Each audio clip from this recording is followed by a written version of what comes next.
function. The whale's pelvis is evidence of its evolution from four-legged land-dwelling mammals. Now, this is simply a lie. Those bones are part of the whale's reproductive system. The male and female whales have different bones there. Whales are pretty big, and that's part of the reproductive system. It has nothing to do with walking on land, and never did. Okay? Here's a 15.5-foot python snake skin I have in my museum. You can see if you look down near the anterior end, it has little tiny claws right there. One here and one here, attached to a little tiny bone that goes up inside the snake's body. Now, the textbook says, rudimentary hind legs of a python snake are supposed to be evidence for evolution. Those are not rudimentary hind legs. Those are used in mating. The snake can't talk. He can't say scoot over, honey. And he doesn't have any arms, okay? This has nothing to do with a snake walking on land. They're so desperate for evidence for evolution that this becomes evidence for evolution. And it's not. Don't tell that to the kids. This one says humans have a tailbone that is of no apparent use, and this is part of the evidence for evolution. The vestigial tailbone in humans is homologous to the functional tail in other primates. Thus, vestigial structures can be viewed as evidence for evolution. I tell people, look, if you think the tailbone is vestigial, I will pay to have yours removed. There are 9 little muscles that attach to the tailbone without which you cannot perform some valuable functions. I won't tell you what they all are, but trust me, you need that tailbone. This guy says the coccyx at the small bone at the end of the human vertebral column, it has no present function, and is thought to be the remainder of bones that once occupied the long tail of a tree-living ancestor. That is simply a lie, folks. It is not true. Why do we allow the kids teachers to teach that stuff? I don't know. Let me get to a few of the what happened here? Oh, here we go. A few of the rebuttal thing here. Let's see. Oh, went too far. Here we go. No, wrong one. There. Some points made. He said evolution is supported by an overwhelming number of scientists. The majority opinion means nothing in any argument, okay? The majority opinion can think the world's flat and can think that, you know, if you take your blood out, you get better, and the majority for 2,000 years thought big rocks fall faster than little rocks, and it's not true. They thought the planets go around the Earth, and that's not true. Fossils are the key subject. There's a huge number of fossils have been found. I agree, but none proving evolution. Fossils exist in the present. You can put an interpretation on them if you want, which is what happens with the evolution theory. 99% of the species are extinct. I don't know if that figure is correct or not. That depends on how you want to look at it, but still, that's the opposite of evolution. Extinction is the opposite of what you need.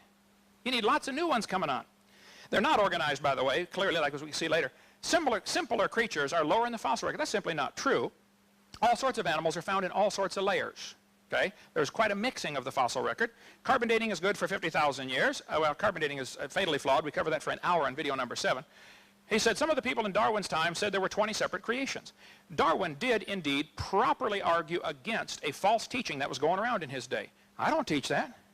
This is a straw man, okay? I don't know any creationists today that teach that. There were some people in Darwin's time who said if there are 20 kinds of birds, then God must have made 20 kinds of birds. 20 kinds of finches, or 14, whatever it was. Darwin was correct to try to refute that particular false teaching. But nobody's taught that for over 100 years. So to bring this up now is a straw man, okay? It's not being taught. I never have taught that. He said Noah did not allow dinosaurs in the ark. He discriminated against them. That's not true. I said earlier Noah did have dinosaurs on the ark. I believe he took reptiles, which are, dinosaur means terrible lizard. It's what the word means. How much rain to cover the world? To take 11 inches per hour. This is another straw man argument. He's assuming that all the water comes from rain, number one. The Bible doesn't say that. It says the fountains of the deep broke open. Most of the water came from inside the earth. Secondly, you don't have to cover Mount Everest. Mount Everest wasn't there. The Bible says in Psalm 104, after the flood, the mountains arose, the valley sank down, and the water rushed off. I don't know how much rain there was, but it didn't have to get it. You set up a whole straw man and say, well, take 11 inches per hour, and that will produce X number of thousand calories and all that kind of stuff. The 2 to 6,000 degrees, and it would cook everything. This is setting up a straw man and attacking it. I don't know anybody that says that, and in the creationist viewpoint, most of the water came from inside when the fountains of the deep broke open, and that's why we have all the fault lines today. The earth is busted up into plates. He said he's looked at fossil footprints that are 3.5 million years old. They're like ours, but they're smaller. Well, if you find footprints that are like ours, what should you conclude? A human walked there, maybe. A lot of people studied those footprints in Laetoli and said, well, if we didn't know they were so old, we'd think a human walked here. One professor studied it. He studied 70 people that go barefoot all their life in some village out in Africa someplace. They never wear shoes, ever. And he said their footprints that they make are exactly like the ones in Laetoli. Okay, well, you found some footprints fossilized in the ash. They're assuming they're 3.5 million years old. That's baloney. They're not 3.5 million years old. Nothing is. He said marsupial creatures are found in Australia. I agree. Marsupials tend to be less aggressive. I've been to Australia. You can walk up to the koalas and they'll, pick them up and they're cuddly to some extent. I think after the flood was over, when the animals got off the ark, the less aggressive ones would continually be driven to the fringe by the more aggressive ones. And then as the water slowly came up, as the ice caps melted, I believe the ice caps probably lasted 200 years after the flood. If there was ice caps clear down to Kansas City, Missouri, the oceans would be lower by a few hundred feet. And now you can actually walk any place in the world. There are underwater land bridges everywhere. Between Australia and Vietnam, the water is 50 or 60 feet deep. Between Russia and Alaska, the water is 60 feet deep. The English Channel, the deepest point in the English Channel is 150 feet from here to that back wall. I mean, it's not like we look at the ocean and say, wow, it's deep, it's blue, it must be deep. No, there's a lot of real shallow parts. So I think by just having larger ice caps during the flood and after the flood, there would be lower ocean levels connecting all the continents. The kangaroos had probably a couple of hundred years to walk or migrate to Australia, and it just happened as the ice was melting back and the water's rising, they ended up trapped. That's a much more logical explanation than to say kangaroos came from a rock 4.6 billion years ago. He said he wants to replace a coherent, logical story. Evolution is not coherent nor logical. There's no evidence for it whatsoever. Based on millions of pieces of evidence, I would like to see the best evidence anybody has. Just show me the best one anybody knows of for evolution. Bring that up during Q&A, please. Level of honesty. Yes, I think if somebody uses information that's been proven wrong years ago, they're liars. Ernst Haeckel said that the embryo growing in the mother has gill slits. That was proven wrong in 1874. Anybody that knows their biology knows that embryos do not have gill slits. So don't tell people they do. They're lying to tell them they do. Symbiosis can evolve. Well, you can dream about that. Depends on, I guess, how intensive a level of symbiosis you want. Evolution's a religion. Inferences and conclusions drawn from fossils. Again, fossils don't count. Answers in Genesis. I am good friends with Ken Ham. I love his ministry. I sell his books. I link to his site. He doesn't like me for some reason. That's fine. He said I use arguments that are dishonest. For instance, Darwin's deathbed conversion. I have never used that. I defy anybody to show me any time in my seminar where I've used that.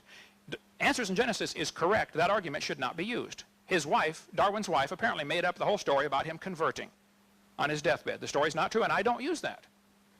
As far as Huxley and his morals, well, let me show you what Huxley said, since I get accused all the time of, hang on here. That's, Huxley said in, now it is correct that I had the wrong Huxley. I said Thomas Huxley. It was actually his grandson. Grandson Julian Huxley said, I suppose the reason why we leapt at the origin of species was that the idea of God interfered with our sexual mores. He said that on a television interview. Julian Huxley, the head of UNESCO. He said the reason we like this evolution theory is because it interfered with our sexual mores. We don't want God telling us thou shalt not commit adultery. Professor Roos, Michael Roos, University of Guelph, said, evolution is promoted by its practitioners as more than mere science. Evolution is promulgated as an ideology, a secular religion, a full-fledged alternative to Christianity, and with meaning and morality. I am an ardent evolutionist and an ex-Christian, but I must admit, and this is but one complaint, and Mr. Gish is but one of many to make it, the illiteralists are absolutely right. Evolution is a religion. This was true of evolution in the beginning, and it's true of evolution still today. Arthur Keith, who wrote the foreword to Darwin's 100-year anniversary book, anniversary publication, said, evolution is unproved and unprovable. We believe it because the only alternative is special creation, and that is unthinkable. Professor Louis Bonheur said, evolution is a fairy tale for grown-ups. The theory has helped nothing in the progress of science. It is